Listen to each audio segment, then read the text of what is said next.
Welcome back to season 2 of the Katie Wellness Show.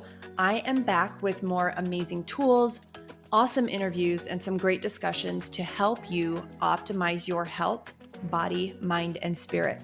Not only can you use these tools every day, you can also teach them to your children and to your family members so that you can raise emotionally and physically resilient children, so that you can show up more in your life, that you can take back your personal power. Get ready to tap into your intuition. I'm so excited that you're here. You are worthy of health and of joy and of thriving in your motherhood, thriving in your life. Thank you for being here today. Hey, welcome back to today's episode. I'm so happy that you're here. And chances are, if you read the title of this episode, you are here for a specific purpose. Maybe you have picky eaters in your home.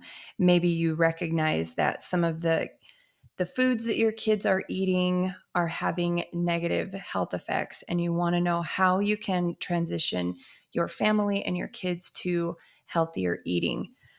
I have 10 tips for you today. It is so easy to grab the convenience foods, but oftentimes those are the ones that are packed full of sugars and preservatives and things that are not benefiting our bodies. So if you're in this space of wanting to help transition your kids or your spouses or yourself to healthier eating, hopefully at least one of these tips will stand out to you. And that's what I want to encourage you to listen for today is as I share these 10 tips, maybe you've tried some, maybe you've tried all of them, but I want you to pay attention to which one stands out for you and focus on that one for a week or 2 weeks or 3 weeks to see if that can help you at this time in your life. So let's jump into the tips. So you can get started. Pay attention to the one that is standing out to you. Tip number 1, don't announce it, just do it. Like the Nike sign, right? Just do it. Don't announce to your kids, hey, starting next week, we're going to start eating healthier. Just start making these changes a little bit at a time. Number 2, learn to read food labels. If you have really little kids, chances are you are controlling what's coming in. Teenagers, that might be a little bit different, those who have jobs and are buying their own products. And we'll talk about a tip that will help with that later. But if you are the one doing the grocery shopping, you are controlling what's coming in. So start slowly by finding replacements for the foods that contain ingredients that you don't want.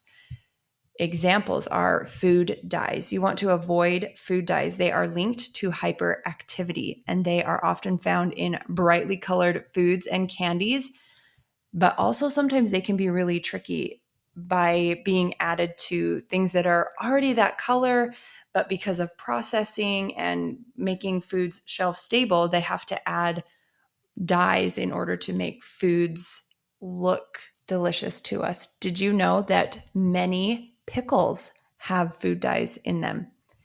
You can find food dyes in yogurt and in Powerade or Gatorade, and even in some fruit juices, in fruit snacks. So just be aware, food dyes are ones that you want to start finding replacements for. Also, sugar.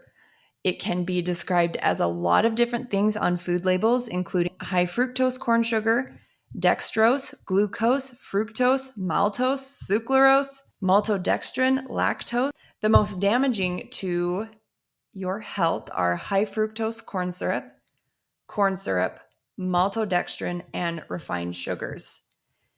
These sugars often show up in processed foods. They offer no nutritional value, and they overload the liver and make it hard for your body to metabolize food properly. When we are eating more sugar or more of these refined sugars or corn syrups, we are more susceptible to illness, poor focus. They are linked to diabetes and hyperactivity, and it damages teeth.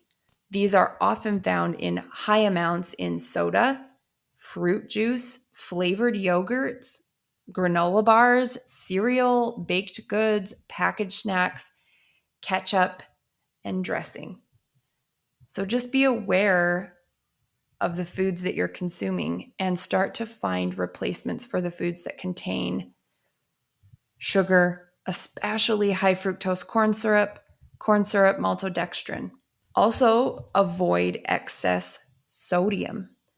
These are often found in convenience foods like canned soups, frozen pizza, chips, crackers. Excess sodium is really hard on the kidneys and it's linked to high blood pressure. So, anything that we can do to give our kids an advantage as they grow is teaching them that they don't need super salty or foods high in sodium in order to enjoy the foods. Crackers and snack foods are a favorite of my kids, and I've had to test out alternative options. We really like the brand Simple Mills. This is not an ad, I'm not sponsored, but I like Simple Mills because all the ingredients I can read. There's nothing synthetic in the Simple Mills product. I can read all the ingredients. I can pronounce all the ingredients. Tip number 3, it will take a couple of tries for your kids' taste buds to change. Chances are you've heard this if you're dealing with a picky eater. Be patient with yourself, be patient with them, and let them know that the option that is being provided is what's available and they can choose to eat it or not. It kind of links in with tip number 5, but just require one try bite of whatever you're serving, especially if you're having family meals all together where everyone's eating all together. Kids can see mom and dad eating it or older siblings eating it. Require one try bite of whatever you're serving, but also serve it alongside safe foods. Make sure they have a food that they know that they like, that is quote unquote safe. It can take 10 to 15 tries of a new food for the taste buds to change, especially if the kids are on a lot of foods that contain artificial sweeteners or preservatives or food dyes, because those all change how your brain perceives sweetness of foods. It changes how your body tastes food. So we want to slowly start introducing more whole foods, requiring a try bite, and just being really patient with your kids. When first starting, and this is something that I've done for a lot of years, but sneaking veggies into pasta sauce, soups, smoothies. You can chop the veggies up really small, or you can put them in a food processor and then add them to foods that you know your kids already like. And start small. Add a tablespoon or a fourth of a cup of chopped onions to your spaghetti sauce. And then if the kids don't notice it that time, then add a little bit more next time. Number 6. Okay, so this one is bringing in the a mental or emotional aspect of eating and of food. Food aversions or picky eating is more often about control than it is about a like or a dislike of food. Kids want to feel like they're in control. One way that you can give them control over the foods that they're eating or the foods that they're trying is by having meals that allow them to build their own. So, like a taco bar or a salad bar or a yogurt bar. One way that we do this in our family is at lunchtime, I'll make a platter of cut up veggies, fruits, crackers, and cheese, and then some type of protein to dip it into. So we will sometimes do chicken salad or tuna salad, cottage cheese with seasonings. If this doesn't peg me as a millennial stuck in her Lunchable / charcuterie board phase, I don't know what will. But because of this, several of my kids have started eating peppers, just peppers raw. This is something I would have never done as a kid. But now my kids are doing it because I offered it and I made it available, and I didn't force them to try it. I just had it on the platter as an option. but we'll cut up. Cucumbers are really good to dip. Celery is a really good dipping vegetable. And sometimes I will ask my kids what they want on the platter and include that. That goes along with step number 7. Include kids in the prep. Again, this goes back to control. So take them to the grocery store. Maybe this is a one-on-one. Take one kid to the grocery store and let them pick one new fruit or veggie to try one week, and then take a different kid the next week. If you're in the phase where you have to take all of your kids to the grocery store, allow them all to pick one, or make it known in advance that it is the oldest child or the youngest child turn to choose which fruit or veggie we're going to try. And this one is actually really fun. We've done this recently as part of my kids are in karate, and on top of the learning the karate moves, they are also learning to take care of their bodies and self-discipline and a lot of other values. And one of the challenges that they recently had was to try a new vegetable or try a new fruit. And because of that, we tried mango, which my kids have tried before, but we tried mango and papaya and a dragon fruit, Brussels sprouts. And not always do they like the foods, but they are learning to appreciate different tastes and textures and flavors. And sometimes it's not about not being picky or not liking a certain food. It can also just be about being willing to explore and try new foods. Again, going back to giving your kids control, don't ask if they want a food. Instead, ask, would you rather have the pepper or the tomato in your scrambled eggs? Give them a choice of 2 options that are available and that you do approve of and that is an actual possibility. Give them the choice and then they get to choose. Oh, I don't really like either, but I guess if I have to choose, I'd rather choose the pepper. So this is an idea to try. Number 9, lead by example. If you want your kids to eat differently, you have to be willing to do it too. So is there a vice that you have that your kids see you, eating that chocolate bar every day or having that soda, even if it is diet? Or are there things that your kids see you doing that you are trying to get them away from doing? You have to lead by example. If you're wanting to cut some of their favorite foods out, you have to be willing to do the same. Holding yourself to the same standards that you're holding your kids to.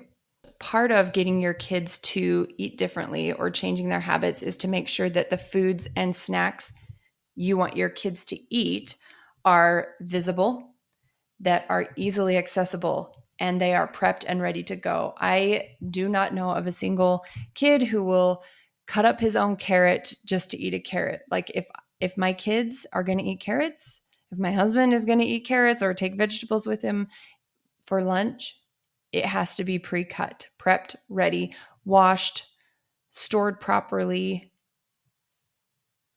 It won't do you any good to have the foods in your home if they're not in a form that they can be eaten. And number 10, this one isn't necessarily about changing kids' habits, but this one is really more for protecting mom's sanity. You are not a short order cook. It is not your responsibility to make a different meal for every single person in your family at mealtime. It is not your responsibility to make one kid pasta and one kid chicken nuggets and another person salmon, and that's not your job. Don't offer to make anything else for family mealtime. This is what's for dinner. This is what's available. Your choice is to eat it or not. Again, go back to that try bite. Like, please try one bite. And if you don't like it, then that's fine. And I'll have another meal in the morning for breakfast, or I'll have another meal available at this time. Focus on the small wins. So if your kid makes the try bite. Don't make it about, oh, now you can have so much more, or trying to convince them that they like it. Just, hey, you did it. Thank you for trying your try bite. Celebrate their small wins instead of focusing on what they didn't eat or what they didn't do. Okay, those are my 10 tips. What one idea stood out to you? What was your one aha moment that stuck out to you? I encourage you to start there. Focus on it for a week or 2 weeks or 3 weeks. And if you need to come back and listen again for a second tip or habit to try and start incorporating, this episode is going to be available. You are doing the greatest work you can, giving your kids tools to be curious about foods and explore different foods and train their taste buds to like foods that add nourishment and fuel for their bodies, to fuel all the activities that they have going on in their lives, to fuel their learning, to fuel if they're involved in sports. This is such an important work that you're doing and a skill that you're giving them to set them up for many, many years into their adult life. So know that I am rooting for you. I want the best for you, and I'm so glad that you are here today. And I will talk to you next week.